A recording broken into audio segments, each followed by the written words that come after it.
Egaa shamarka fuunee kabajamtootaaf jaalatamtoota hordoftoota madda walaabuu miidiyaadha.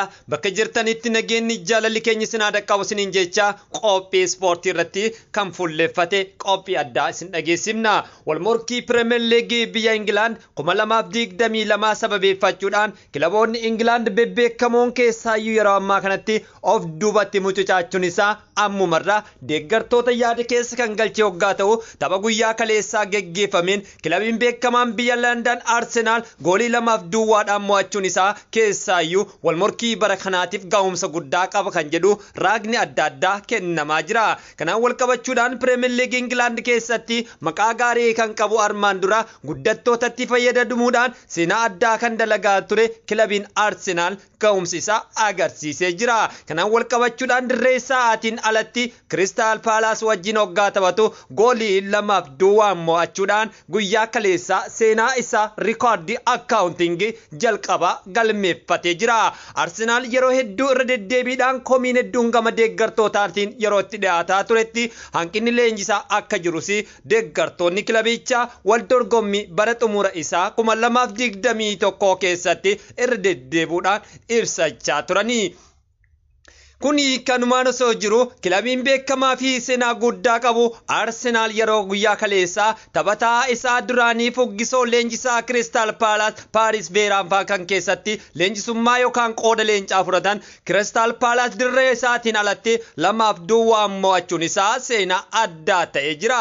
Haaluma kanaan wal dorgommii guyyaa elgaddaa geggeeffameen seenaa guddaa kan qaban kilaboonni Itaaliis dorgommii keessatti hirmaatanii jiran. Itaalii Coppa Italia First Round fi akkasumas third round keessaayyuu Coppa Italia First Round Calgary fi Bergamo waliin taphachuudhaan Calgary'n 3-2 dirree isaa irratti hoggaa mo'atu itti aansuun Coppa Italia keessaa osoo hin bahin Hunduusin 2-1 Fermaasiyaalo hoggaa mo'attu. Tapha kanarratti olaantummaa isaa kan gonfate gareen kilaba Hunduusi wal dorgommii kanarratti ga'umsaanis akka mo'ate ball possessioniin ni raggaasisa.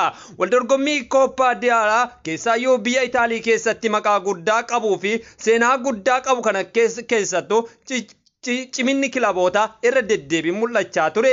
Itaalii Coppa Italia First Round Leecheen guyyaa elgaddaa wal dorgommii geggeeffameen dirree isaa irratti 1-1 bahuudhaan dirqamee jira.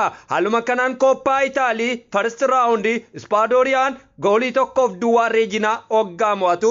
Haaluma kanaan Bundesliga maqaa gaarii qabuu fi taphataa urjii Afrikaa kan ta'ee fi kilaba Liverpool keessatti riqicha dugdaa ta'ee tajaajilaa ture sanyii Afrikaanota identity Oromoo identity saba guddaa Afrikaa kan mul'ifachaa ture dargaggeessa gameessa kilaba beekamaa England irraa ergifannaan yookaan ammootu gama mallaqaatiin bituudhaan kilabiin seenaa gonfate Bayern Munich Sa'iidoo Maanetti fayyadamuudhaan dirreen alatti tapha geggeesse goolii guddaa galchuudhaan mo'annaasaa dhugumsatee jira.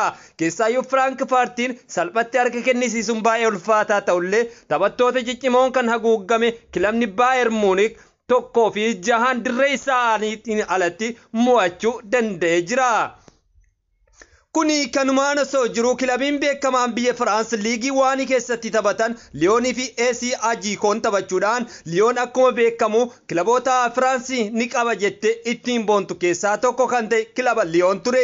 Wal dorgommii kanarratti goolii 2-1 mo'achuudhaan wal dorgommii isaa bara jalqabaa dorgommii seenaa gonfatee jira.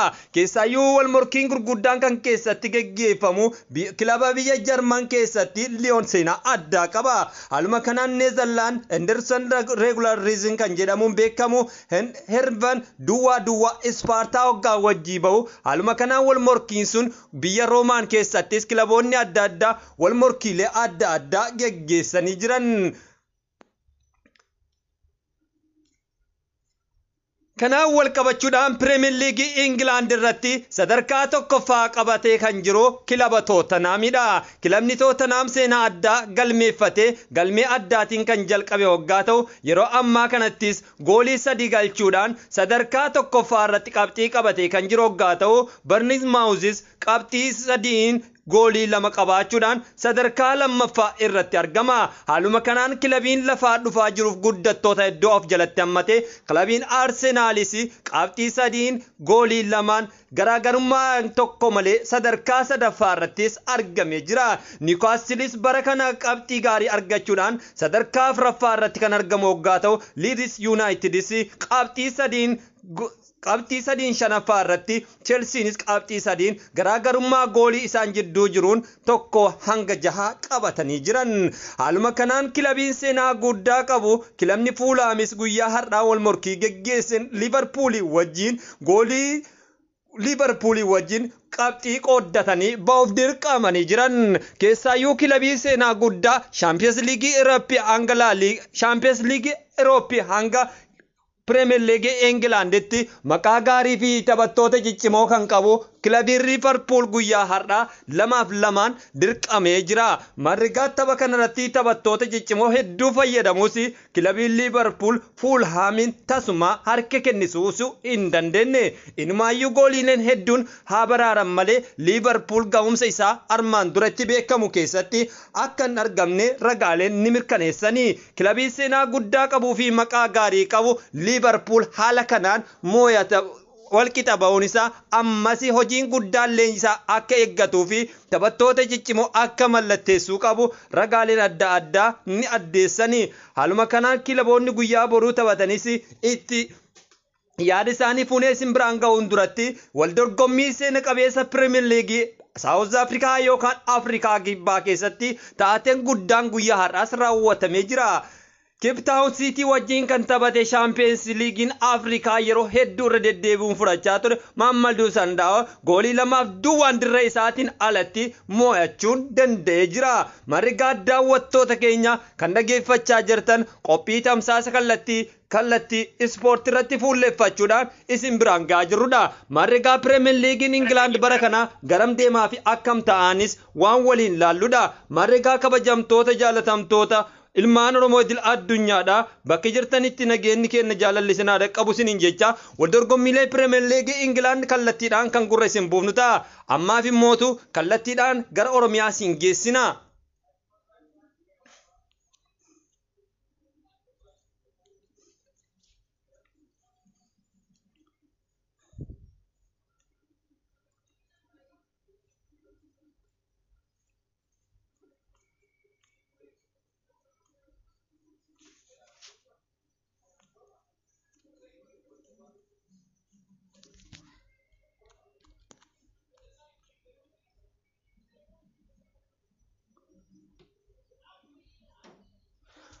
Dorgommii mo'amtoota kilaboota kubbaa miilaa Oromiyaa OFS jechuun beekamu Oromiyaa Football Federationiin wal dorgommii kilaboota godinoota Oromiyaa aanaalee adda addaa hirmaachisaa jiru 2022 Baatu istaadiyoomii irratti geggeeffamaa jiru kilaboonni gulaalliidhaaf darban guyyaa boruu Ginxirtaa'uun godina Baaleerraa dirreen Cinnii wajjin sa'aatii 2tti wal morkii geggeeffamu ni eegama.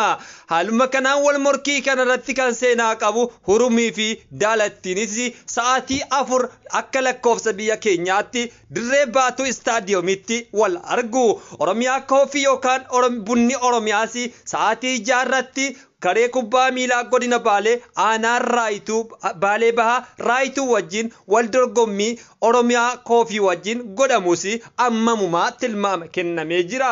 Oromiyaan Koofiin ga'umsa guddaa taphattoota qaban hedduu kan of keessatti qabu guyyaa boruu maaltu isa mudataanis gaaffii deeggartootaati. Haaluma kanaan Urgaanis Goojjoo wajjin sa'aatii 8tti kan wal argan ta'a. Oromiyaa Suudantiinis sa'aatii 10tti Gincii wajjin kan wal argan waggaa ta'u manneen barnootaa jidduttis wal morkiin kun Baatu Secondary Schoolitti kan geggeeffamu yoggaan ta'u sabbataa fi UK akkasuma ajjee sa'aatii 4 kan jalqabanii fi jarjarroo yookaan jarjarteen shaanoo wajjin sa'aatii 10tti kan qabanidha.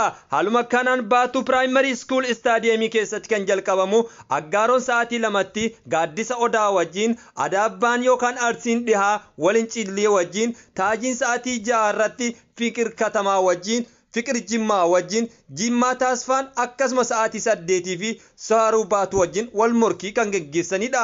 Haaluma kanaan Mandiinis Danbaa wajjin sa'aatii 10tti wal morkii adda akka geggeessan Oromiyaa Football Federation ni gabaasa. Wal morkiilee haga ammaatti geggeeffamaniin kilaboonni hedduu seenaa isaanii kilaboonni hedduun sadarkaa hin eeggamne irra jiranii keessaayyuu ramaddii adda addaa keessatti yoo ilaalle ramaddii haa keessatti jardii jaartee yookaan immootu gindhiiriif taa'uuniin wal madditti wal morkiin isaan geggeessaa turanii fi amma irra jiranis waan baay'ee nama ajaa'ibsiisudha. Walmorkii kanarratti qabxii 9 kan sassaabbate bulchiinsi magaalaa Ginniir itti aansuudhaan Gaaddisni Odaa qabxii 6, Aliinis qabxii 1 qabachuun Loloo Kifleenis qabxii 1 qabachuun wal duraa duubaan hoggaa ta'u Ramaddiigaa keessatti kan argamu kilabiin Ajjee qabxii 9 hoggaa argatu Abbakarris qabxii 4 Kituttuunis qabxii 4 argatanii jiran.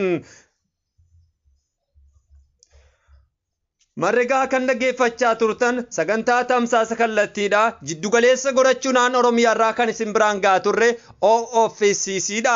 Oromiyaa Football Federationiin wal morkii gulaallii kilaboota Oromiyaa fi aanaalee adda addaa keessaa geggeeffamaa jiru magaalaa Baatuu mandhee godhachuudhaan kan isin biraan gahaa turredha. Ani qopheessaan sagantichaa Falmataa Roorrooti waan nu dhaggeeffattaniif galatooma.